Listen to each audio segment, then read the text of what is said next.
Good evening. My name is Michael W. Petrilli II. I'm a firefighter with the S.A.F.E Fire Department in Massachusetts.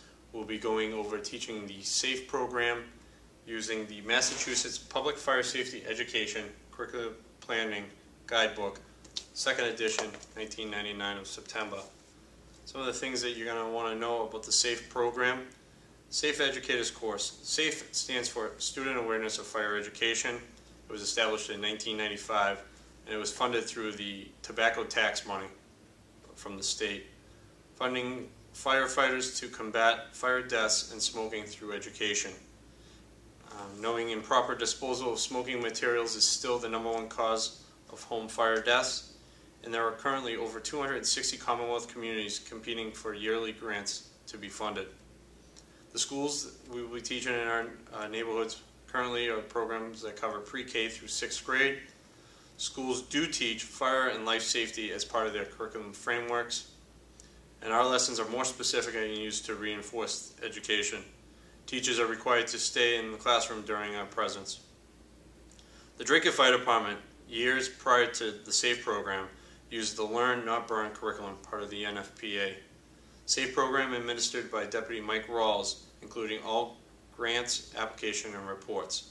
Any concerns or problems about our program should be discussed with Deputy Rawls and not the classroom teacher.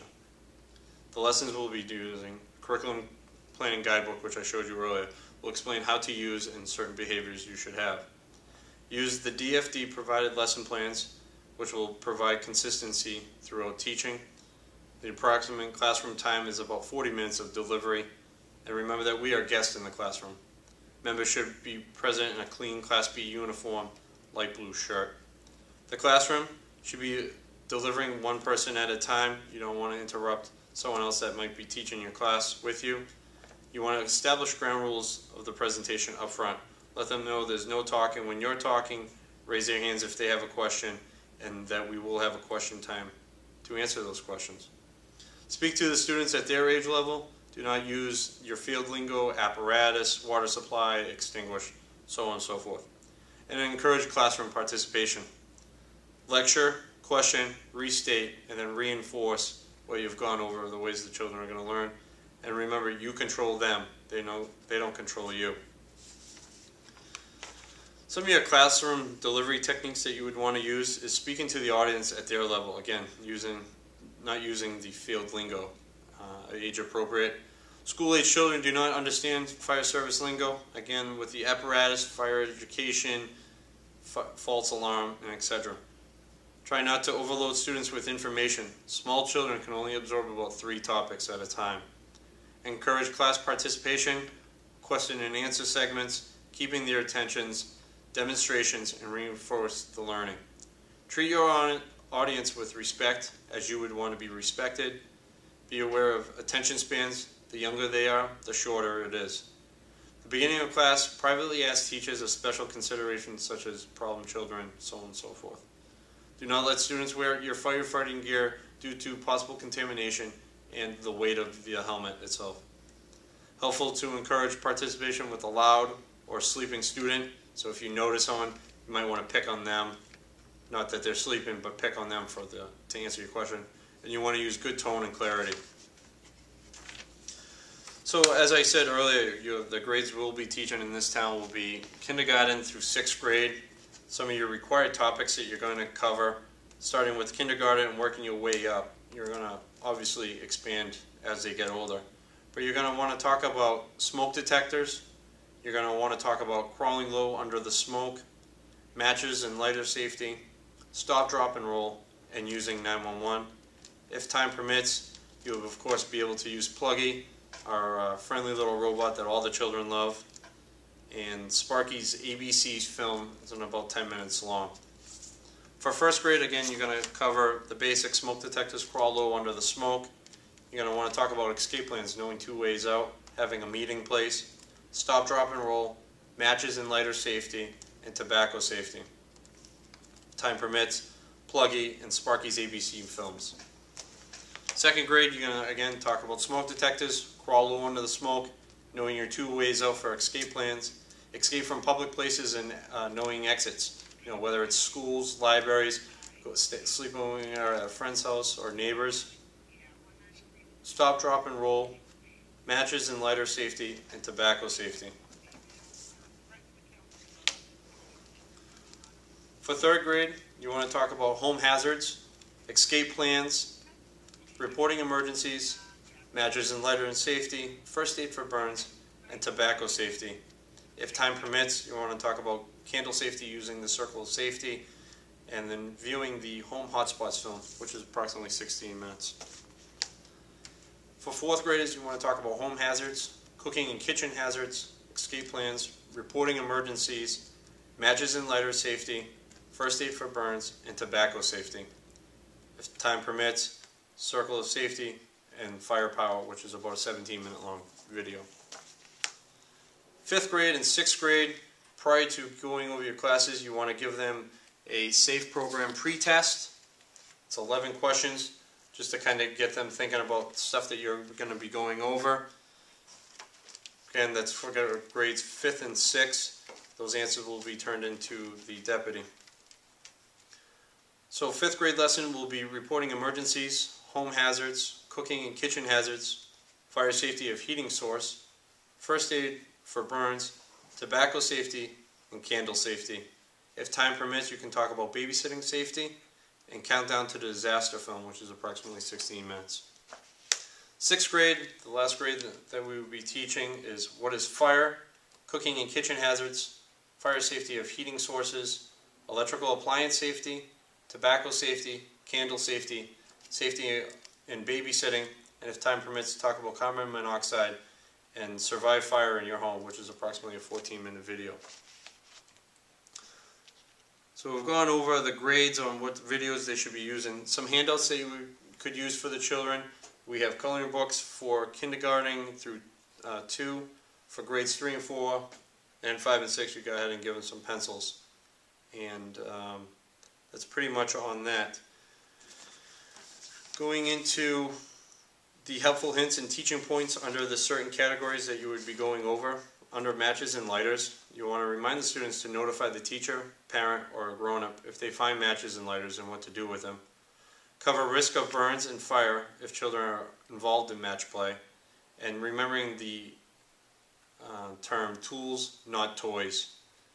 For stop, drop, and roll, demonstrate the skill for younger children and have them demonstrate it. Emphasize covering their face while they're doing stop, drop, and roll. And older children should be shown how to instruct stop, drop, and roll to a companion. Crawl low under the smoke. You want to demonstrate the skill for younger children. Again, have the students demonstrate. Use your blanket as a simulated smoke. And cover the bases of escaping and staying out, not hiding, and using exit signs, or recognizing exit signs. Smoke detectors and fire alarms. Cover how a smoke detector works and how often it is tested, monthly, and how often you should change the batteries. Every time you change the clocks, you should be changing your batteries. Use the smoke detector prop for sound familiarization. The smoke detector that we use, you want to make sure the batteries are working in it. Sound has been turned down a bit, so not to scare the children in the small classroom, but at least for them to get familiarized with the sound. Escape plans. Cover the needs to develop and practice 2 ways out. How to feel for doors for heat, and having a meeting place to know that everyone made it out safely. Tobacco safety. Use students with black or brown t-shirts to demonstrate the color of smokers' lungs. Discuss some common chemicals contained in tobacco products and the limitations of smoking illnesses. Use comparisons to emphysema and asthma. Reporting emergencies. You want to cover the basics of knowing their name, the address and the location of where that emergency is, and what type of emergency it is. Not using 911 as a prank, and what agencies you can get help from calling 911. With Drake, when you call 911, it goes to the police station. If it's a medical or fire emergency, they will then transfer it to us. If it is a medical, then we will then ring down to Patriot Ambulance, who is our in-town ambulance provider. For candle safety, keeping candles at least 12 inches away from things that can burn, and never leaving them unattended, and always keep them out of the reach of children and pets. Home hazards. You want to have students identify items in the home that can cause fires. Explain that homes should be neat, not messy for exit purposes. Burn safety. put out fires through the stop, drop, and roll method, cool burns using cool water, not ice, and letting them know that the skin continues to burn after the fire, and calling help as soon as possible. Knowing your cooking hazards, pots and pans, keeping the handles turned in, keep children away from stoves and ovens, and remember that microwave food is very hot, scalding injuries can happen, and ties in with your burn care. Heating sources, keeping items away from space heaters, registers, radiators, anything that can produce heat. Remember with your fireplace and wood stoves, making sure the ash is outside in a metal container, not in a combustible container, whether it's a plastic recycling bin or cardboard box. And we'll go over the furnaces and carbon monoxide. For babysitting safety, you want them to know the address of where they're babysitting at, contact numbers to reach the parents in case of emergencies, and any pertinent medical history of children in your care. Some things I'm going to show you are the tools, not toys. Showing children that scissors are tools, not toys. So if they do see that, they don't need to touch it. They can let an adult know and they'll go ahead and take care of that. Same thing with screwdrivers, hammers, saws, whatever it may be. Again, emphasizing that they're tools, not toys. Something for them to play with.